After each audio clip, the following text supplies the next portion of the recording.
सत श्री अकाल दोस्तों, मैं advocate Amit Puri, Punjab and Haryana high court Chandigarh. ਅੱਜ ਆਪਾਂ ਗੱਲ ਕਰਨ ਚੱਲੇ ਹਾਂ ਖੇਤੀਬਾੜੀ ਸੁਧਾਰ ਬਿੱਲ 2020 ਬਾਰੇ ਤੇ ਇਸ ਦੇ ਵਿਰੋਧ ਵਿੱਚ ਕਿਸਾਨਾਂ ਵੱਲੋਂ ਬੁਲਾਏ ਗਏ ਪੰਜਾਬ ਬੰਦ ਬਾਰੇ, ਜੋ ਕਿ ਕੱਲ ਪੰਜਾਬ ਬੰਦ ਬੁਲਾਇਆ ਗਿਆ ਸੀ। ਹਾਲ ਹੀ ਵਿੱਚ ਭਾਰਤ ਸਰਕਾਰ ਨੇ ਖੇਤੀਬਾੜੀ ਸੁਧਾਰ ਬਿੱਲ 2020 ਪਾਸ ਕੀਤੇ ਨੇ। ਇਹਨਾਂ ਬਿੱਲਾਂ ਨੂੰ ਭਾਰਤ ਸਰਕਾਰ ਨੇ ਲੋਕ ਸਭਾ ਵਿੱਚ ਵੀ ਪਾਸ ਕਰ ਲਿਆ ਹੈ, ਰਾਜ ਸਭਾ ਵਿੱਚ ਵੀ ਪਾਸ ਕਰਾ ਲਿਆ ਹੈ ਤੇ ਹੁਣ ਰਾਸ਼ਟਰਪਤੀ ਦੇ ਦਸਤਖਤ ਹੋਣੇ ਬਾਕੀ ਹਨ। ਜਦ ਜਿੱਦਾਂ ਹੀ ਰਾਸ਼ਟਰਪਤੀ ਇਹਨਾਂ ਬਿੱਲਾਂ ਤੇ ਆਪਣਾ ਸਾਈਨ ਕਰ ਦੇਣਗੇ ਤਾਂ ਇਹ ਕਾਨੂੰਨ ਬਣ ਜਾਣਗੇ। ਲੇਕਿਨ ਇੱਥੇ ਇਸ਼ੂ ਇਹ ਆ ਰਿਹਾ ਹੈ ਕਿ ਜਿਹੜੇ ਆਪਣੇ ਕਿਸਾਨ ਭਰਾ ਨੇ, ਕਿਸਾਨ ਭਾਈਚਾਰਾ ਹੈ, ਉਹ ਇਹਨਾਂ ਖੇਤੀਬਾੜੀ ਸੁਧਾਰ ਬਿੱਲਾਂ ਦੇ ਖਿਲਾਫ ਨੇ। ਪੂਰੇ ਭਾਰਤ ਵਿੱਚ ਵਿਰੋਧ ਦਾ ਸਾਹਮਣਾ ਇਹਨਾਂ ਬਿੱਲਾਂ ਨੂੰ ਕਰਨਾ ਪੈ ਰਿਹਾ ਹੈ ਤੇ ਖਾਸ ਤੌਰ ਤੇ ਪੰਜਾਬ ਵਿੱਚ ਪੰਜਾਬ ਦੇ ਕਿਸਾਨ ਇਹਨਾਂ ਖੇਤੀਬਾੜੀ ਸੁਧਾਰ ਬਿੱਲਾਂ ਦੇ ਖਿਲਾਫ ਨੇ ਤੇ ਆਪਣੇ ਵਿਰੋਧ ਨੂੰ, ਪੰਜਾਬ ਦੇ ਕਿਸਾਨਾਂ ਨੇ ਆਪਣੇ ਵਿਰੋਧ ਨੂੰ ਅੱਗੇ ਵਧਾਉਂਦੇ ਹੋਏ 25 ਤਰੀਕ ਨੂੰ ਯਾਨੀ ਕਿ ਕੱਲ ਪੰਜਾਬ ਬੰਦ ਦਾ ਐਲਾਨ ਕੀਤਾ ਸੀ। ਉਹਦਾ ਕੀ ਹਾਲ ਰਿਹਾ ਹੈ ਤੇ ਕਿਸ ਕਿਸ ਨੇ ਇਹਦਾ ਸਮਰਥਨ ਕੀਤਾ ਹੈ, ਤਾਂ ਆਪਾਂ ਸਭ ਤੋਂ ਪਹਿਲਾਂ ਇਹਦੀ ਡਿਟੇਲ ਵਿੱਚ ਇਹਨੂੰ ਜਾਣਨ ਦੀ ਕੋਸ਼ਿਸ਼ ਕਰਦੇ ਹਾਂ। ਆਪਾਂ ਗੱਲ ਕਰਾਂਗੇ ਕਿ ਭਾਰਤ ਸਰਕਾਰ ਨੇ ਕਿੰਨੇ ਖੇਤੀਬਾੜੀ ਸੁਧਾਰ ਬਿੱਲ 2020 ਪਾਸ ਕੀਤੇ ਨੇ, ਉਹਨਾਂ ਦਾ ਨਾਮ ਕੀ ਹੈ, ਉਹਨਾਂ ਦੇ ਵਿੱਚ ਕੀ ਪ੍ਰਾਵਧਾਨ ਕੀਤੇ ਗਏ ਨੇ ਤੇ ਕਿਸਾਨ ਭਰਾ ਉਹਨਾਂ ਦਾ ਵਿਰੋਧ ਕਿਉਂ ਕਰ ਰਹੇ ਨੇ। ਤੇ MSP ਇੱਕ ਵਰਡ ਆ ਰਿਹਾ ਹੈ, ਵਾਰ-ਵਾਰ ਇੱਕ ਆਪਾਂ ਸ਼ਬਦ ਸੁਣ ਰਹੇ ਹਾਂ, MSP ਕੀ ਚੀਜ਼ ਹੈ ਤੇ MSP ਦੇ ਹੋਣ ਨਾਲ ਜਾਂ ਨਾ ਹੋਣ ਨਾਲ ਕਿਸਾਨ ਭਾਈਚਾਰੇ ਤੇ ਕੀ ਅਸਰ ਪੈ ਰਿਹਾ ਹੈ। ਤੇ ਉਸ ਤੋਂ ਬਾਅਦ ਜਿਹੜਾ ਕਿਸਾਨਾਂ ਨੇ ਬੰਦ ਬੁਲਾਇਆ ਸੀ, ਆਪਣੇ ਕਿਸਾਨ ਭਾਈਚਾਰੇ ਨੇ ਪੰਜਾਬ 'ਚ ਕੱਲ ਯਾਨੀ ਕਿ 25 ਸਤੰਬਰ ਨੂੰ ਬੰਦ ਬੁਲਾਇਆ ਸੀ, ਇਹਦਾ ਕੀ ਨਤੀਜਾ ਰਿਹਾ ਹੈ। ਆਪਾਂ ਇਹਨਾਂ ਸਾਰੀ ਚੀਜ਼ਾਂ ਤੇ ਇੱਕ ਇੱਕ ਕਰਕੇ ਗੱਲ ਕਰਾਂਗੇ ਤੇ ਸਰਕਾਰ ਦਾ ਕੀ ਰੁਖ ਹੈ, ਅੱਗੇ ਕਿੰਨੇ ਬਿੱਲ ਪਾਸ ਕੀਤੇ ਗਏ ਨੇ। ਭਾਰਤ ਸਰਕਾਰ ਨੇ ਕੁੱਲ ਮਿਲਾ ਕੇ 3 ਖੇਤੀਬਾੜੀ ਸੁਧਾਰ ਬਿੱਲ ਪਾਸ ਕੀਤੇ ਨੇ ਤੇ ਹੁਣ ਆਪਾਂ ਦੇਖਦੇ ਹਾਂ ਇਹਨਾਂ ਦਾ ਨਾਮ ਕੀ ਹੈ। ਜਿਹੜਾ ਇਹਨਾਂ ਚੋਂ ਪਹਿਲਾ ਬਿੱਲ ਪਾਸ ਕੀਤਾ ਗਿਆ ਹੈ ਉਸ ਦਾ ਨਾਮ ਹੈ the farming produce trade and commerce promotion and facilitation bill 2020। ਇਹ ਤਾਂ ਹੋ ਗਿਆ ਪਹਿਲਾ ਬਿੱਲ। ਦੂਜੇ ਬਿੱਲ ਦਾ ਆਪਾਂ ਨਾਂ ਦੇਖਦੇ ਹਾਂ। ਦੂਜੇ ਬਿੱਲ ਦਾ ਨਾਂ ਹੈ the farmers empowerment and protection agreement on price assurance and farm services bill 2020। ਹੁਣ ਆਪਾਂ ਨਾਮ ਦੇਖਦੇ ਹਾਂ ਤੀਜੇ ਬਿੱਲ ਦਾ। ਤੀਜੇ ਬਿੱਲ ਦਾ ਨਾਮ ਹੈ ਦ ਅਸੈਂਸ਼ੀਅਲ ਕੋਮੋਡਿਟੀਜ਼ ਅਮੈਂਡਮੈਂਟ ਬਿੱਲ 2020। ਇਹ 3 ਬਿੱਲ ਭਾਰਤ ਸਰਕਾਰ ਨੇ ਖੇਤੀਬਾੜੀ ਸੁਧਾਰ ਬਿੱਲ ਦੇ ਨਾਮ ਨਾਲ ਪਾਸ ਕੀਤੇ ਨੇ, ਜਿਨ੍ਹਾਂ ਦਾ ਵਿਰੋਧ ਚੱਲ ਰਿਹਾ ਹੈ। ਹੁਣ ਆਪਾਂ ਇੱਕ ਇੱਕ ਕਰਕੇ ਦੇਖਾਂਗੇ ਇਹਨਾਂ ਦੇ ਵਿੱਚ ਇਹੋ ਜਿਹਾ ਕੀ ਕਿਹਾ ਗਿਆ ਜਿਹਦਾ ਪੂਰੇ ਭਾਰਤ ਲੈਵਲ ਤੇ, ਜਿਹਦਾ ਪੂਰੇ ਭਾਰਤ ਦੇਸ਼ 'ਚ ਵਿਰੋਧ ਹੋ ਰਿਹਾ। ਖਾਸ ਤੌਰ ਤੇ ਆਪਣੇ ਪੰਜਾਬ ਹਰਿਆਣਾ ਵਿੱਚ ਬਹੁਤ ਵੱਡੇ ਪੱਧਰ ਤੇ ਇਹਦਾ ਵਿਰੋਧ ਕਿਉਂ ਹੋ ਰਿਹਾ। ਤਾਂ ਆਪਾਂ ਦੇਖਦੇ ਹਾਂ ਬਿੱਲ ਨੰਬਰ 1। ਜਿਹੜਾ ਬਿੱਲ ਨੰਬਰ 1 ਹੈ the farming produce trade and commerce promotion and facilitation bill 2020। ਇਸ ਬਿੱਲ ਵਿੱਚ ਕਿਸਾਨਾਂ ਨੂੰ ਇਹ ਅਧਿਕਾਰ ਦਿੱਤਾ ਗਿਆ ਹੈ ਕਿ ਉਹ ਆਪਣੀ ਫਸਲ ਆਪਣੀ ਮਰਜ਼ੀ ਨਾਲ ਚਾਹੇ ਤਾਂ ਆਪਣੇ ਰਾਜ ਵਿੱਚ ਵੇਚ ਸਕਦੇ ਨੇ, ਚਾਹੇ ਕਿਸੇ ਹੋਰ ਰਾਜ ਵਿੱਚ ਜਾ ਕੇ ਵੇਚ ਸਕਦੇ ਨੇ ਤੇ ਉਹਨਾਂ ਦੇ ਉੱਪਰ ਕੋਈ ਪਾਬੰਦੀ ਨਹੀਂ ਹੋਏਗੀ, ਕੋਈ ਉਹਨਾਂ ਦੇ ਉੱਪਰ ਬੈਰੀਅਰ ਨਹੀਂ ਹੋਏਗਾ, ਕੋਈ ਚੈੱਕ ਨਹੀਂ ਹੋਏਗਾ। ਤੇ ਪਹਿਲਾਂ ਕੀ ਸਿਸਟਮ ਸੀਗਾ, ਪਹਿਲਾਂ ਐਕਚੁਅਲ 'ਚ ਸਿਸਟਮ ਇਹ ਸੀਗਾ ਕਿ ਜਦ ਵੀ ਫਸਲ ਹੋਈ ਕਿਸਾਨ ਆਪਣੀ ਫਸਲ ਚੱਕਦਾ ਸੀ ਤੇ ਆਪਦੀ APMCs means agriculture produce market committee, ਜਿਨ੍ਹਾਂ ਨੂੰ ਆਪਾਂ ਮੰਡੀਆਂ ਵੀ ਕਹਿੰਦੇ ਆ, ਉਹ ਆਪਣੀ ਫਸਲ ਲੈ ਕੇ ਮੰਡੀਆਂ 'ਚ ਪਹੁੰਚਦੇ ਸੀ। ਉੱਥੇ ਕੀ ਹੁੰਦਾ ਸੀ, ਉੱਥੇ ਆਪਣੇ ਮਿਡਲਮੈਨ, ਜਿਨ੍ਹਾਂ ਨੂੰ ਆਪਾਂ ਆੜਤੀਏ ਕਹਿੰਦੇ ਆ, ਆਪਣੀ ਆਮ ਭਾਸ਼ਾ ਵਿੱਚ ਜਿਨ੍ਹਾਂ ਨੂੰ ਆੜਤੀਆ ਕਿਹਾ ਜਾਂਦਾ ਹੈ, ਆੜਤੀਆਂ ਨਾਲ ਉਹ ਮਿਲਦੇ ਸੀ ਤੇ ਉਹਨਾਂ ਨਾਲ ਲੈਣ ਦੇਣ ਦੀ ਗੱਲ ਹੁੰਦੀ ਸੀ। ਉੱਥੇ ਬੋਲੀ ਰਾਹੀਂ ਆੜਤੀਆ ਆਪਣੀ ਕਿਸਾਨ ਦੀ ਫਸਲ ਲੈ ਲੈਂਦੇ ਸੀ ਤੇ ਉਸ ਤੋਂ ਬਾਅਦ ਕਿਸਾਨ ਨੂੰ ਉਹਦੀ ਪੇਮੈਂਟ ਹੋ ਜਾਂਦੀ ਸੀ। ਕਿਸਾਨ ਦਾ ਉੱਥੇ ਰੋਲ ਖਤਮ। ਉਸ ਤੋਂ ਬਾਅਦ ਆੜਤੀਏ ਜਿੱਥੇ ਮਰਜ਼ੀ ਆਪੇ ਹਿਸਾਬ ਨਾਲ ਵੇਚਦੇ ਸੀ, ਜਿੱਦਾਂ ਮਰਜ਼ੀ ਉਹ ਕਰਦੇ ਸੀ। ਲੇਕਿਨ ਹੁਣ ਇਸ ਬਿੱਲ ਦੇ ਆਉਣ ਨਾਲ ਕੀ ਹੋਇਆ, ਸਰਕਾਰ ਕਹਿ ਰਹੀ ਹੈ ਕਿ ਕਿਸਾਨ ਸਿੱਧਾ ਕਿਤੇ ਵੀ ਜਾ ਕੇ ਆਪਣੀ ਵੇਚ ਸਕਦੇ ਨੇ। ਪ੍ਰਾਈਵੇਟਾਈਜੇਸ਼ਨ ਦੀ ਗੱਲ ਹੋ ਰਹੀ ਹੈ, ਮੀਨਸ ਪ੍ਰਾਈਵੇਟ ਕੰਪਨੀਆਂ ਆ ਜਾਣਗੀਆਂ, ਪ੍ਰਾਈਵੇਟ ਫਰਮਾਂ ਆ ਜਾਣਗੀਆਂ ਤੇ ਸਰਕਾਰ ਵੈਸੇ ਤਾਂ ਇਹ ਆਜ਼ਾਦੀ ਦੇ ਰਹੀ ਹੈ ਵੀ ਤੁਹਾਨੂੰ ਮਿਡਲਮੈਨ ਦੀ ਲੋੜ ਹੀ ਨਹੀਂ ਹੈਗੀ, ਕਿਸਾਨਾਂ ਨੂੰ ਆੜਤੀਆਂ ਦੀ ਲੋੜ ਹੀ ਨਹੀਂ ਹੈਗੀ ਵੀ ਉਹ ਸਿੱਧਾ ਚਾਹੇ ਕੰਪਨੀਆਂ ਨੂੰ ਦੇ ਦੇਣ, ਚਾਹੇ ਫਰਮਾਂ ਨੂੰ ਦੇ ਦੇਣ, ਚਾਹੇ ਕਿਸੇ ਤੀਜੇ ਬੰਦੇ ਨੂੰ ਦੇ ਦੇਣ, ਉਹਨਾਂ ਨੂੰ ਆੜਤੀਆਂ ਦੀ ਲੋੜ ਹੀ ਨਹੀਂ। ਸਰਕਾਰ ਦਾ ਕਹਿਣਾ ਇਹ ਹੈ ਵੀ ਇਹਦੇ ਨਾਲ ਕਿਸਾਨਾਂ ਨੂੰ ਫਾਇਦਾ ਹੋਊਗਾ, ਉਹਨਾਂ ਨੂੰ ਇਹਦੇ ਨਾਲ ਵੱਧ ਮੁਨਾਫਾ ਮਿਲੂਗਾ। ਇੱਥੇ ਦੇਖਣ ਵਾਲੀ ਗੱਲ ਇਹ ਹੈ ਕਿ ਸਰਕਾਰ ਵੱਲੋਂ ਦਾਅਵਾ ਕੀਤਾ ਜਾ ਰਿਹਾ ਹੈ ਕਿ किसान डायरैक्ट अपनी फसल आप बेच सकते हैं, आड़तियां की लोड़ ही नहीं होगी, किसान अपने आप मुल तय कर सकते हैं। क्योंकि ਮੰਡੀਆਂ ਵਿੱਚ ਤਾਂ ਬੋਲੀ ਰਾਹੀਂ ਫਸਲ ਵੇਚੀ ਜਾਂ ਖਰੀਦੀ ਜਾਂਦੀ ਸੀ। ਉਰੇ ਕੀ ਹੈ, ਕਿਸਾਨ ਆਪਣੀ ਮਰਜ਼ੀ ਨਾਲ ਪ੍ਰਾਈਵੇਟ ਫਰਮਾਂ ਨਾਲ, ਪ੍ਰਾਈਵੇਟ ਕੰਪਨੀਆਂ ਨਾਲ ਜਾਂ ਪ੍ਰਾਈਵੇਟ ਇੰਡੀਵਿਜੂਅਲਸ ਨਾਲ ਵੀ ਆਪਣੀ ਮਰਜ਼ੀ ਨਾਲ ਆਪਣੀ ਫਸਲ ਕਿੱਥੇ ਵੀ ਵੇਚ ਸਕਦੇ ਨੇ। ਕਹਿਣ ਦਾ ਮਤਲਬ ਇਹ ਹੈ ਕਿ ਜੇ ਇਦਾਂ ਦਾ ਸਿਸਟਮ ਚੱਲ ਪੈਂਦਾ ਹੈ, ਮੀਨਸ ਆਪਾਂ ਨੂੰ ਕਿਸਾਨਾਂ ਨੂੰ ਸਿਰਫ ਪ੍ਰਾਈਵੇਟ ਬੰਦਿਆਂ ਨਾਲ ਹੀ ਡੀਲ ਕਰਨਾ ਪਵੇ, ਤਾਂ ਕਿਸਾਨਾਂ ਨੂੰ ਇਹ ਡਰ ਹੈ ਕਿ APMCs ਜਿਹੜੀ ਮੰਡੀਆਂ ਨੇ ਇਹ ਬੰਦ ਹੋ ਜਾਣਗੀਆਂ। ਤੇ ਜੇ ਮੰਡੀਆਂ ਬੰਦ ਹੋ ਗਈਆਂ, ਇੱਥੇ ਕਿਸਾਨਾਂ ਨੂੰ ਡਰ ਹੈ ਕਿ ਜਿਹੜੀ ਪ੍ਰਾਈਵੇਟ ਕੰਪਨੀਆਂ ਨੇ, ਜਿਹੜੀ ਪ੍ਰਾਈਵੇਟ ਫਰਮਾਂ ਹੋਣਗੀਆਂ, ਉਹਨਾਂ ਦੀ ਮੋਨੋਪਲੀ ਹੋ ਜਾਊਗੀ ਤੇ ਇਸ ਨਾਲ ਕਿਸਾਨ ਨੂੰ ਨੁਕਸਾਨ ਹੋਣ ਦੇ ਚਾਂਸਸ ਜ਼ਿਆਦਾ ਨੇ। ਇਹ ਗੱਲ ਸਹੀ ਹੈ ਕਿ ਇਹੋ ਜਿਹਾ ਨਹੀਂ ਕਿਹਾ ਜਾ ਸਕਦਾ ਕਿ ਕਿਸਾਨਾਂ ਨੂੰ ਫਾਇਦਾ ਨਹੀਂ ਹੋਊਗਾ, ਕਿਤੇ ਨਾ ਕਿਤੇ ਕਿਸਾਨਾਂ ਨੂੰ ਫਾਇਦਾ ਵੀ ਹੋ ਸਕਦਾ ਹੈ। ਲੇਕਿਨ ਕਿਸਾਨ, ਕਿਉਂਕਿ ਦੇਖਿਆ ਜਾਵੇ ਤਾਂ ਸਾਡੇ ਦੇਸ਼ ਵਿੱਚ 85% ਕਿਸਾਨ ਇਹੋ ਜਿਹੇ ਨੇ ਜਿਨ੍ਹਾਂ ਕੋਲ 2 ਏਕੜ ਤੋਂ ਵੀ ਘੱਟ ਜ਼ਮੀਨ ਹੈ ਤੇ ਸਿਰਫ 6% ਕਿਸਾਨਾਂ ਨੂੰ MSP ਦਾ ਮੁੱਲ ਮਿਲਦਾ ਹੈ। ਤਾਂ ਕਹਿਣ ਵਾਲੀ ਗੱਲ ਇਹ ਹੈ ਕਿ ਕਿਸਾਨਾਂ ਦਾ ਡਰਨਾ ਆਪਣੀ ਥਾਂ ਤੇ ਸਹੀ ਹੈ, ਕਿਉਂਕਿ ਉਹਨਾਂ ਨੂੰ ਲੱਗਦਾ ਹੈ ਜਦ ਛੋਟੇ-ਛੋਟੇ ਕਿਸਾਨ ਨੇ ਉਹ ਪ੍ਰਾਈਵੇਟ ਫਰਮਾਂ ਨਾਲ, ਪ੍ਰਾਈਵੇਟ ਵੱਡੀ ਕੰਪਨੀਆਂ ਨਾਲ ਜਦ ਡੀਲ ਕਰਨਗੇ, ਉਹਨਾਂ ਨੂੰ ਜਿਹੜੀ ਪ੍ਰਾਈਵੇਟ ਕੰਪਨੀਆਂ ਨੇ ਜੋ ਕਿ ਸਿਰਫ ਮੁਨਾਫੇ ਲਈ ਕੰਮ ਕਰਦੀਆਂ ਨੇ, ਉਹ ਕਿਉਂ ਕਿਸਾਨ ਨੂੰ ਫਾਇਦਾ ਦੇਣਗੀਆਂ। ਕਿਸਾਨ ਇਸ ਚੀਜ਼ ਤੋਂ ਡਰਿਆ ਹੋਇਆ, ਤਾਂ ਉਹ ਇਸ ਚੀਜ਼ ਦਾ ਵਿਰੋਧ ਕਰ ਰਿਹਾ ਹੈ। ਜੋ ਮੰਡੀ ਦਾ ਸਿਸਟਮ ਹੈ ਉਹ ਸਾਰਾ ਪ੍ਰਾਈਵੇਟ ਹੋ ਜਾਊਗਾ। ਜਦ ਮੰਡੀ ਦਾ ਸਿਸਟਮ ਪ੍ਰਾਈਵੇਟ ਹੋ ਗਿਆ ਤਾਂ ਉੱਥੇ ਸਰਕਾਰ ਨੇ ਸਿਸਟਮ ਬਣਾਤਾ ਹੈ ਕਿ ਉੱਥੇ ਟੈਕਸ ਦੇਣ ਦੀ ਲੋੜ ਹੀ ਨਹੀਂ ਹੈਗੀ ਹੈ, ਕਿਉਂਕਿ ਜਦ ਪੁਰਾਣਾ ਮੰਡੀਆਂ ਦਾ ਸਿਸਟਮ ਚੱਲਦਾ ਸੀ ਤੇ ਮੰਡੀਆਂ ਤੋਂ ਸਟੇਟ ਗੌਰਮੈਂਟ ਨੂੰ, ਜਿਹੜੀ ਰਾਜ ਦੀ ਸਰਕਾਰ ਹੈ, ਉਹਨੂੰ ਵੀ ਟੈਕਸ ਜਾਂਦਾ ਸੀ। ਲੇਕਿਨ ਹੁਣ ਗੌਰਮੈਂਟ ਨੇ ਕੀ ਕਰਤਾ ਹੈ, ਭਾਰਤ ਸਰਕਾਰ ਨੇ ਜਿਹੜਾ ਨਵਾਂ ਕਾਨੂੰਨ ਲਿਆਉਣ ਦੀ ਕੋਸ਼ਿਸ਼ ਕਰ ਰਹੇ ਨੇ, ਉਹਦੇ ਵਿੱਚ ਇਹ ਨਵਾਂ ਪ੍ਰਾਵਧਾਨ ਪਾਤਾ ਕਿ ਪ੍ਰਾਈਵੇਟ ਜਦ ਹੋਊਗਾ ਸਿਸਟਮ ਤਾਂ ਉਹਦੇ ਵਿੱਚ ਟੈਕਸ ਦੀ ਲੋੜ ਨਹੀਂ। ਕਿ ਜ਼ਾਹਿਰ ਜੀ ਗੱਲ ਹੈ ਕਿ ਜਦ ਪ੍ਰਾਈਵੇਟ ਕੰਪਨੀਆਂ ਫਸਲ ਦੀ ਖਰੀਦ ਫਰੋਖ ਕਰਨ ਆਉਣਗੀਆਂ ਤਾਂ ਉਹ APMCs ਨਹੀਂ ਜਾਣਾ ਪਸੰਦ ਕਰਨਗੀਆਂ, ਕਿਉਂਕਿ ਉਹਨਾਂ ਨੂੰ ਉੱਥੇ ਟੈਕਸ ਦੇਣਾ ਪਊਗਾ ਤੇ ਉਹ ਓਬਵੀਅਸ ਜੀ ਗੱਲ ਹੈ ਕਿ ਆਪਣਾ ਮੁਨਾਫਾ ਦੇਖਣਗੀਆਂ ਤੇ ਉਹ ਕਿਸਾਨ ਦਾ ਭਲਾ ਬਾਅਦ 'ਚ ਸੋਚਣਗੇ। ਜਿਹੜਾ ਕਿਸਾਨ ਹੈ ਉਹ ਮਜਬੂਰ ਹੋ ਜਾਊਗਾ, ਕਿਉਂਕਿ ਉਹਦੇ ਕੋਲ ਹੋਰ ਆਪਸ਼ਨ ਹੀ ਨਹੀਂ ਹੈਗੀ, ਉਹਨੂੰ ਪ੍ਰਾਈਵੇਟ ਕੰਪਨੀਆਂ ਜਾਂ ਪ੍ਰਾਈਵੇਟ ਫਰਮਾਂ ਨੂੰ ਹੀ ਆਪਣੀ ਫਸਲ ਉਹਨਾਂ ਦੀ ਮਰਜ਼ੀ ਦੇ ਰੇਟਾਂ 'ਤੇ ਵੇਚਣੀ ਪਊਗੀ। ਇਸ ਬਿੱਲ ਦੇ ਵਿੱਚ ਸਰਕਾਰ ਨੇ ਇੱਕ ਹੋਰ ਗੱਲ ਕਹੀ ਹੈ ਕਿ ਕਿਸਾਨ ਆਪਣੀ ਫਸਲ ਕਿਸੇ ਵੀ ਥਾਂ 'ਤੇ ਜਾ ਕੇ ਵੇਚ ਸਕਦਾ ਹੈ। ਜੇ ਆਪਾਂ ਗੱਲ ਕਰੀਏ, ਸਪੋਜ਼ ਹੁਣ ਪੰਜਾਬ ਦਾ ਕਿਸਾਨ ਹੈ, ਉਹਨੂੰ ਪਤਾ ਹੈ ਵੀ ਯਾਰ ਮੇਰੀ ਫਸਲ ਹੈ, ਆਪਣੇ ਲੋਕਲ ਏਰੀਏ 'ਚ ਹੀ ਬੰਦਾ ਵੇਚਦਾ, ਸਰਕਾਰ ਕਹਿ ਰਹੀ ਹੈ ਜੀ ਤੁਸੀਂ ਕਿੱਥੇ ਵੀ ਜਾ ਕੇ ਵੇਚ ਸਕਦੇ ਹੋ। ਤੇ ਉਹ ਕਹਿ ਰਹੇ ਨੇ ਜੀ ਸਪੋਜ਼ ਪੰਜਾਬ ਦਾ ਕਿਸਾਨ ਹੈ, ਉਹ ਜਾ ਕੇ ਦਿੱਲੀ ਵੀ ਆਪਣੀ ਫਸਲ ਵੇਚ ਸਕਦਾ ਹੈ। ਉਹ ਤਾਂ ਚਲੋ ਗੱਲ ਦੇਖਣ ਨੂੰ ਵਧੀਆ ਲੱਗ ਰਹੀ ਹੈ ਵੀ ਸਾਨੂੰ ਆਜ਼ਾਦੀ ਦੇਤੀ, ਛੂਟ ਦੇਤੀ, ਬੰਦਾ ਕਿਸਾਨ ਜਾ ਕੇ ਕਿਤੇ ਵੀ ਆਪਣੀ ਫਸਲ ਵੇਚ ਸਕਦਾ ਹੈ।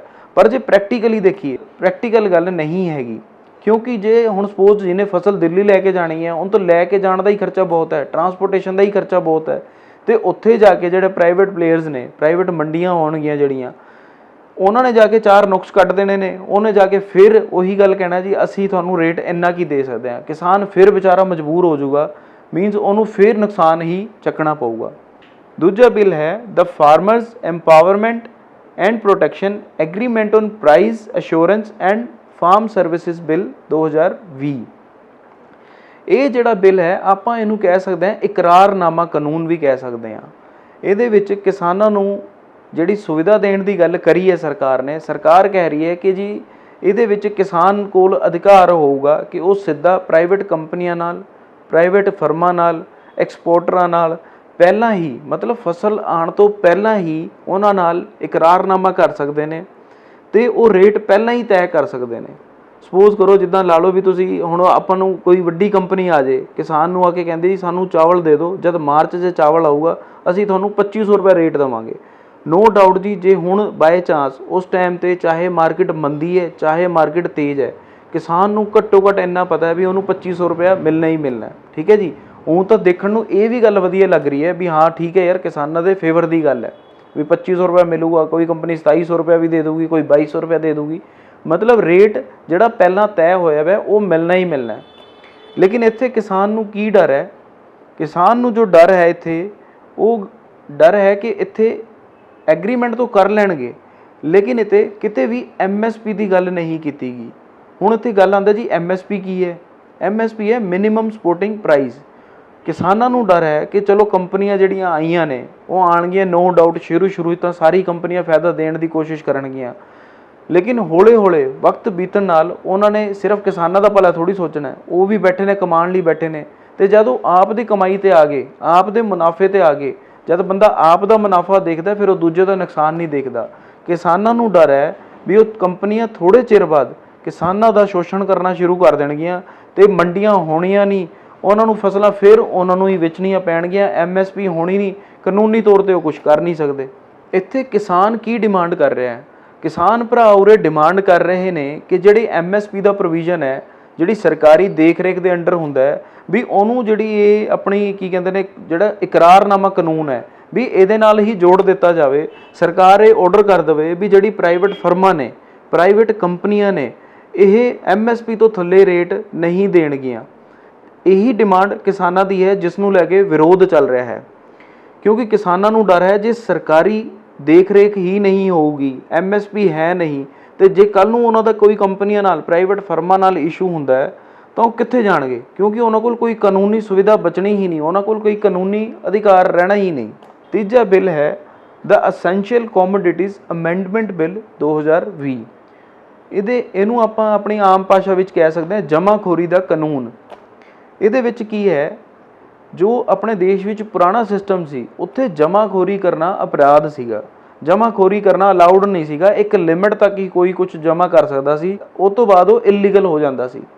ਪਰ ਹੁਣ ਇਸ ਨਵੇਂ ਐਕਟ ਵਿੱਚ ਸਰਕਾਰ ਨੇ ਕੀ ਕਿਹਾ ਕਿ ਪ੍ਰਾਈਵੇਟ ਬੰਦੇ ਜਾਂ ਕੋਈ ਵੀ ਫਰਮਾ ਜਾਂ ਕੋਈ ਵੀ ਕੰਪਨੀ ਜਿੰਨੀ ਮਰਜ਼ੀ ਕੋਈ ਵੀ ਚੀਜ਼ ਸਟੋਕ ਕਰ ਸਕਦੇ ਨੇ। ਅਤੇ ਜਦ ਇਹੋ ਜਿਹੀ ਗੱਲ ਆ ਗਈ, ਕਿਸਾਨਾਂ ਨੂੰ ਡਰ ਲੱਗ ਰਿਹਾ ਕਿ ਜੇ ਇੱਦਾਂ ਹੋ ਗਿਆ ਤਾਂ ਜਿਹੜੀ ਪ੍ਰਾਈਵੇਟ ਕੰਪਨੀਆਂ ਨੇ, ਵੱਡੀਆਂ ਵੱਡੀਆਂ ਜਿਹੜੀ ਫਰਮਾਂ ਨੇ, ਉਹ ਆਪਣੀ ਮਰਜ਼ੀ ਨਾਲ ਜਾਣ ਕੇ ਕਦੇ ਰੇਟ ਵਧਾ ਦਿਆ ਕਰਨਗੇ, ਕਦੇ ਰੇਟ ਘਟਾ ਦਿਆ ਕਰਨਗੇ। ਹੁਣ ਉਹ ਕਿੱਦਾਂ ਹੋਊਗਾ? ਬਾਏ ਚਾਂਸ ਹੁਣ ਜੇ ਕੋਈ ਵੱਡੀ ਕੰਪਨੀ ਹੈ, ਉਹ ਕੀ ਕਰਦੀ ਹੈ, ਉਹ ਇੱਕ ਸੀਜ਼ਨ ਵਿੱਚ ਤਾਂ ਪੂਰੀ ਪਰਚੇਜ਼ ਕਰ ਲੈਂਦੀ ਹੈ, ਫੁੱਲ ਉਹ ਮਾਲ ਪਰਚੇਜ਼ ਕਰ ਲੈਂਦੇ ਨੇ ਅਤੇ ਸਟੋਕ ਕਰ ਲੈਂਦੇ ਨੇ। ਅਤੇ ਉਸ ਤੋਂ ਬਾਅਦ ਕੀ ਹੋਊਗਾ? ਅਗਲੀ ਵਾਰ ਜਦ ਕਿਸਾਨ ਆਪਣੀ ਫਸਲ ਵੇਚਣ ਜਾਂਦਾ ਹੈ ਜਾਂ ਕੁਛ ਵੀ ਕਰਨ ਜਾਂਦਾ ਹੈ, ਉੱਥੇ ਉਹ ਕੀ ਕਹਿਣਗੇ? ਉਹ ਕਹਿਣਗੇ ਜੀ ਸਾਡੇ ਕੋਲ ਤਾਂ ਪਹਿਲਾਂ ਹੀ ਸਟੋਕ ਬਹੁਤ ਪਿਆ, ਸਾਨੂੰ ਤਾਂ ਲੈਣ ਦੀ ਲੋੜ ਹੀ ਨਹੀਂ ਹੈਗੀ। ਅਤੇ ਕਿਸਾਨ ਉੱਥੇ ਫਸ ਜਾਊਗਾ, ਮੰਡੀਆਂ ਹੈ ਨਹੀਂ, ਠੀਕ ਹੈ ਜੀ, ਉੱਥੇ MSP ਦਾ ਸਿਸਟਮ ਹੈ ਨਹੀਂ। ਜਿਹੜੀ ਕੰਪਨੀਆਂ ਨੇ ਉਹ ਨਕਲੀ ਵਾਧਾ ਜਾਂ ਘਾਟਾ ਦਿਖਾ ਸਕਣਗੀਆਂ ਆਪਣੀ ਮਰਜ਼ੀ ਨਾਲ, ਅਤੇ ਕਿਸਾਨ ਫਿਰ ਤੋਂ ਮਜਬੂਰ ਹੋ ਜਾਊਗਾ, ਕੰਪਨੀਆਂ ਜਾਂ ਫਰਮਾਂ ਦੇ ਹੱਥਾਂ ਵਿੱਚ ਬੰਨਿਆ ਜਾਊਗਾ ਕਿ ਉਹਨੂੰ ਉਹਨਾਂ ਦੇ ਮਰਜ਼ੀ ਦੇ ਹਿਸਾਬ ਨਾਲ ਹੀ ਵੇਚਣੀਆਂ ਪੈਣਗੀਆਂ ਫਸਲਾਂ। ਹੁਣ ਆਪਾਂ ਗੱਲ ਕਰਦੇ ਹਾਂ ਕਿ ਕਿਸਾਨ ਇਹਨਾਂ ਬਿੱਲਾਂ ਦਾ ਵਿਰੋਧ ਕਰ ਕਿਉਂ ਰਹੇ ਨੇ। ਦਰਅਸਲ ਜਿਹੜੇ ਇਹ ਖੇਤੀਬਾੜੀ ਸੁਧਾਰ ਬਿੱਲ 2020 ਜਿਹੜੇ ਸਰਕਾਰ ਵੱਲੋਂ ਲਿਆਂਦੇ ਗਏ ਨੇ, ਕਿਸਾਨਾਂ ਦਾ ਕਹਿਣਾ ਹੈ ਕਿ ਤਾਂ ਇਹ ਕਿਸਾਨਾਂ ਦੇ ਭਲੇ ਲਈ ਕਿਹਾ ਜਾ ਰਿਹਾ, ਪਰ ਕਿਸਾਨਾਂ ਨੂੰ ਲੱਗ ਰਿਹਾ ਇਹ ਕਿਸਾਨਾਂ ਨੂੰ ਛੱਡ ਕੇ ਇਹ ਜਿਹੜੀ ਪ੍ਰਾਈਵੇਟ ਕੰਪਨੀਆਂ ਨੇ, ਪ੍ਰਾਈਵੇਟ ਫਰਮਾਂ ਨੇ, ਉਹਨਾਂ ਨੂੰ ਫਾਇਦਾ ਪਹੁੰਚਾਉਣ ਦੀ ਕੋਸ਼ਿਸ਼ ਹੈ। ਇਹਦੇ ਨਾਲ ਕਿਸਾਨਾਂ ਨੂੰ ਕੋਈ ਫਾਇਦਾ ਨਹੀਂ ਹੋਣਾ, ਕਿਸਾਨਾਂ ਨੂੰ ਸਿਰਫ ਨੁਕਸਾਨ ਹੀ ਹੋਣਾ। ਜਿਹੜੇ ਖਾਸ ਤੌਰ 'ਤੇ ਆਪਣੇ ਪੰਜਾਬ ਅਤੇ ਹਰਿਆਣਾ ਵਿੱਚ ਇਹਦਾ ਬਹੁਤ ਵੱਡੇ ਪੱਧਰ 'ਤੇ ਇਹਦਾ ਵਿਰੋਧ ਜਾਰੀ ਹੈ।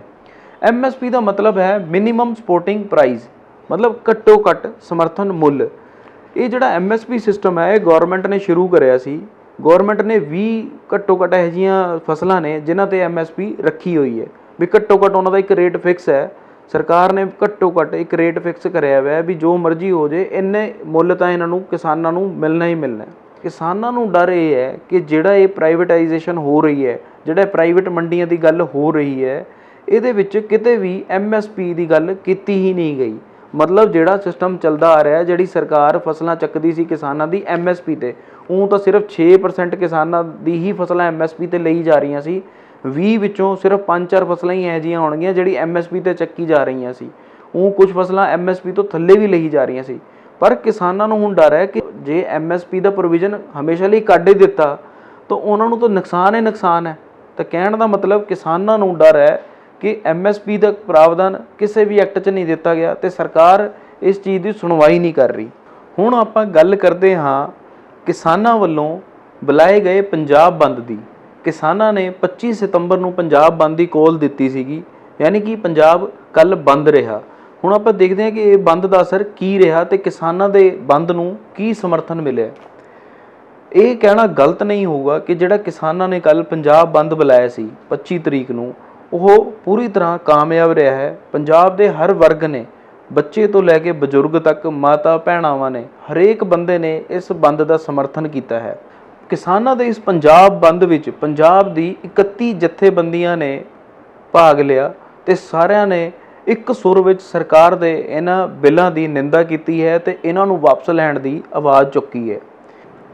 ਕਿਸਾਨਾਂ ਨੇ ਲਗਭਗ 125 ਥਾਵਾਂ 'ਤੇ ਆਪਣਾ ਵਿਰੋਧ ਦਰਜ ਕਰਾਇਆ ਹੈ। ਉਹਨਾਂ ਨੇ ਕਈ ਥਾਵਾਂ ਤੇ ਜਿਹੜੇ ਨੇ ਹਾਈਵੇ ਜਾਮ ਕੀਤੇ ਨੇ, ਕਈ ਥਾਵਾਂ ਤੇ ਰੇਲ ਗੱਡੀਆਂ ਰੋਕੀਆਂ ਗਈਆਂ ਨੇ। ਤੇ ਇਸ ਦੇ ਨਾਲ ਹੀ ਕਿਸਾਨ ਜਥੇਬੰਦੀਆਂ ਦੇ ਨਾਲ ਨਾਲ ਪੰਜਾਬ ਦੀ ਅਲੱਗ-ਅਲੱਗ ਪੋਲੀਟੀਕਲ ਪਾਰਟੀਆਂ ਨੇ ਵੀ ਕਿਸਾਨਾਂ ਦੇ ਇਸ ਵਿਰੋਧ ਦਾ ਸਮਰਥਨ ਕੀਤਾ ਹੈ।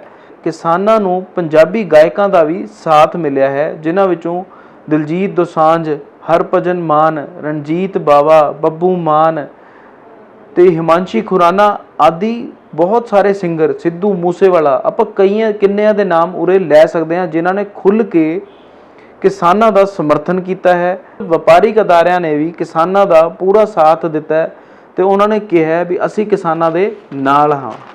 ਹੁਣ ਅੱਗੇ ਲਈ ਕਿਸਾਨਾਂ ਨੇ ਇਹ ਐਲਾਨ ਕੀਤਾ ਹੈ, ਰੇਲ ਰੋਕੋ ਅੰਦੋਲਨ 24 ਤਰੀਕ ਤੋਂ ਲੈ ਕੇ 26 ਤਰੀਕ ਤੱਕ ਕਰਨਾ ਸੀ, ਉਹ ਉਹਨਾਂ ਨੇ ਵਧਾ ਕੇ ਅੱਗੇ 29 ਤਰੀਕ ਤੱਕ ਕਰ ਦਿੱਤਾ ਹੈ। ਕਿਸਾਨਾਂ ਨੇ ਇੱਕ ਮੀਟਿੰਗ ਦਿੱਲੀ ਵਿੱਚ 27 ਸਤੰਬਰ ਨੂੰ ਬੁਲਾਈ ਹੈ ਤਾਂ ਕਿ ਅੱਗੇ ਦੇ ਵਿਰੋਧ ਦੀ ਜਿਹੜੀ ਹੈ ਰੂਪਰੇਖਾ ਤੈਅ ਕੀਤੀ ਜਾ ਸਕੇ। ਭਾਰਤੀ ਕਿਸਾਨ ਯੂਨੀਅਨ ਨੇ ਇਹ ਵੀ ਐਲਾਨ ਕੀਤਾ ਹੈ ਕਿ ਜੇ ਸਰਕਾਰ ਨੇ ਉਹਨਾਂ ਦੀ ਮੰਗਾਂ ਨਾ ਮੰਨੀਆਂ, ਇਹਨਾਂ ਬਿੱਲਾਂ ਨੂੰ ਵਾਪਸ ਨਾ ਲਿਆ, ਤਾਂ 1 ਅਕਤੂਬਰ ਤੋਂ ਪੂਰੇ ਪੰਜਾਬ ਵਿੱਚ ਰੇਲ ਰੋਕੋ ਅੰਦੋਲਨ ਸ਼ੁਰੂ ਕਰ ਦੇਣਗੇ, ਜੋ ਕਿ ਹਜੇ ਸਿਰਫ ਅੰਮ੍ਰਿਤਸਰ, ਫਿਰੋਜ਼ਪੁਰ ਤੇ ਗੁਰਦਾਸਪੁਰ ਡਿਵੀਜ਼ਨ ਤੱਕ ਸੀਮਿਤ ਸੀਗਾ। ਉਹਨਾਂ ਨੇ ਧਮਕੀ ਦਿੱਤੀ ਹੈ ਕਿ ਉਹ ਪੂਰੇ ਪੰਜਾਬ ਵਿੱਚ ਰੇਲ ਰੋਕੋ ਅੰਦੋਲਨ ਸ਼ੁਰੂ ਕਰ ਦੇਣਗੇ। ਸਰਕਾਰ ਜਿਹੜੀ ਹੈ, ਦਿੱਲੀ ਦੀ ਕੇਂਦਰੀ ਸਰਕਾਰ ਬਾਰ-ਬਾਰ ਇਹੀ ਗੱਲ ਕਹਿ ਰਹੀ ਹੈ ਕਿ ਨਾ ਅਸੀਂ MSP ਹਟਾਈ ਹੈ ਤੇ ਨਾ ਅਸੀਂ MSP ਹਟਾਉਣ ਦੀ ਸੋਚ ਸਕਦੇ ਹਾਂ। ਉਹਨਾਂ ਦਾ ਕਹਿਣਾ ਹੈ ਕਿ ਜਿਹੜੀ ਵੱਖ-ਵੱਖ ਓਪੋਜੀਸ਼ਨ ਪਾਰਟੀਆਂ ਨੇ ਉਹ ਕਿਸਾਨਾਂ ਨੂੰ ਗੁੰਮਰਾਹ ਕਰ ਰਹੀਆਂ ਨੇ, ਕਿਉਂਕਿ MSP ਹਟਾਉਣ ਵਾਲੀ ਕੋਈ ਗੱਲ ਕੀਤੀ ਹੀ ਨਹੀਂ ਗਈ। ਉਹ ਬਾਰ-ਬਾਰ ਇਹੀ ਕਹਿ ਰਹੇ ਨੇ ਕਿ MSP ਹੈਗੀ ਹੈ, MSP ਹੈਗੀ ਹੈ, ਕਿਸਾਨਾਂ ਨੂੰ ਡਰਨ ਦੀ ਲੋੜ ਨਹੀਂ। ਤੇ ਜਿਹੜੇ ਬਿੱਲ ਉਹਨਾਂ ਨੇ ਬਣਾਏ ਨੇ ਉਹ ਕਿਸਾਨਾਂ ਦੀ ਹੱਕ ਦੇ ਨੇ, ਕਿਸਾਨਾਂ ਦੀ ਹੀ ਫੇਵਰ 'ਚ ਨੇ, ਪਰ ਕਿਸਾਨ ਇਸ ਗੱਲ ਨੂੰ ਹਜੇ ਮੰਨ ਨਹੀਂ ਰਹੇ। ਇਹ ਸਾਰੀ ਸੂਰਤ ਹਾਲ ਦੇਖਦੇ ਹੋਏ ਇਹ ਕਿਹਾ ਜਾ ਸਕਦਾ ਹੈ ਕਿ ਕਿਸਾਨ ਤਾਂ ਪਿੱਛੇ ਹਟਣ ਨੂੰ ਤਿਆਰ ਹੀ ਨਹੀਂ ਨੇ ਤੇ ਉਹ ਇਸੇ ਗੱਲ ਤੇ ਅੜੇ ਹੋਏ ਨੇ ਕਿ ਸਰਕਾਰ ਨੂੰ ਉਹਨਾਂ ਦੀ ਮੰਗਾਂ ਮੰਨਣੀਆਂ ਪੈਣਗੀਆਂ। ਇਹ ਜਿਹੜੇ ਉਹਨਾਂ ਨੇ ਬਿੱਲ ਪਾਸ ਕੀਤੇ ਨੇ ਇਹਨਾਂ ਨੂੰ ਵਾਪਸ ਲੈਣਾ ਪਊਗਾ। ਮੌਜੂਦਾ ਹਾਲਾਤ ਦੇਖ ਕੇ ਇਹ ਕਹਿਣਾ ਗਲਤ ਨਹੀਂ ਕਿ ਜਿਹੜੀ ਇਹ ਤਕਰਾਰ ਕਿਸਾਨਾਂ ਤੇ ਸਰਕਾਰ ਦੇ ਵਿੱਚ ਬਣੀ ਹੋਈ ਹੈ, ਹਜੇ ਆਉਣ ਵਾਲੇ ਟਾਈਮ ਵਿੱਚ ਖਤਮ ਹੁੰਦੀ ਨਹੀਂ ਦਿਖ ਰਹੀ। ਇਹ ਤਾਂ ਸ਼ਾਇਦ ਸਮਾਂ ਹੀ ਦੱਸੂਗਾ ਕਿ ਅੱਗੇ ਕੀ ਹੁੰਦਾ ਹੈ। ਵੈਸੇ ਪੰਜਾਬ ਦੇ ਮੁੱਖ ਮੰਤਰੀ ਕੈਪਟਨ ਅਮਰਿੰਦਰ ਸਿੰਘ ਨੇ ਰਾਸ਼ਟਰਪਤੀ ਨੂੰ ਇਹ ਅਪੀਲ ਕੀਤੀ ਹੈ ਕਿ ਉਹ ਇਹਨਾਂ ਬਿੱਲਾਂ ਤੇ ਸਾਈਨ ਨਾ ਕਰਨ ਤਾਂ ਕਿ ਇਹ ਕਾਨੂੰਨ ਬਣ ਹੀ ਨਾ ਸਕੇ। ਇਹ ਸਾਰੀ ਗੱਲ ਹੋਈ ਖੇਤੀਬਾੜੀ ਸੁਧਾਰ ਬਿੱਲਾਂ ਬਾਰੇ ਤੇ ਕਿਸਾਨਾਂ ਦੇ ਬੰਦ ਬਾਰੇ। ਤੇ ਜੇ ਤੁਹਾਨੂੰ ਸਾਰਿਆਂ ਨੂੰ ਇਹ ਵੀਡੀਓ ਪਸੰਦ ਆਈ ਹੋਵੇ ਤਾਂ ਲਾਈਕ ਤੇ ਸ਼ੇਅਰ ਕਰਨਾ ਨਾ ਭੁੱਲਿਓ। ਤੇ ਜੇ ਕਿਸੇ ਨੂੰ ਕੋਈ ਲੀਗਲ ਐਡਵਾਈਸ ਚਾਹੀਦੀ ਹੈ, ਕੋਈ ਸਲਾਹ ਚਾਹੀਦੀ ਹੈ ਤਾਂ ਮੇਰੇ ਦਿੱਤੇ ਨੰਬਰਾਂ ਤੇ ਸੰਪਰਕ ਕਰ ਸਕਦਾ ਹੈ। ਧੰਨਵਾਦ।